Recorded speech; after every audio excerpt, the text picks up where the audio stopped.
عبارت نمبر 20 جس کا نام محمد یا علی ہے صلی اللہ علیہ وآلہ وسلم، وہ کسی چیز کا مختار نہیں، نبی اور ولی کچھ نہیں کر سکتے۔ کتاب تقویۃ الایمان صفحہ 41۔ ابھی اس کا ایک حوالہ اور باقی ہے، یہ بھی ملاحظہ کر لیجئے، یہ وہی کتاب تقویۃ الایمان، اس کا صفحہ 41 صاف طور پہ لکھا ہے جس کا نام محمد یا علی ہے وہ کسی چیز کا مختار نہیں۔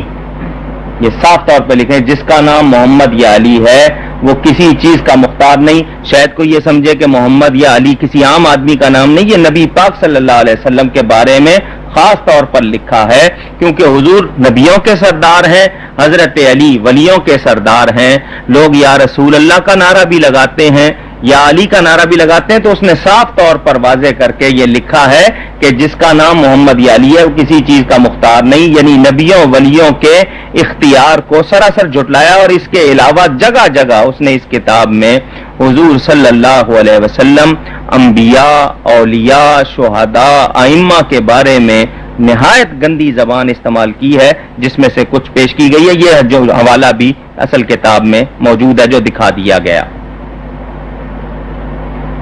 اگلا حوالہ عبارت نمبر 21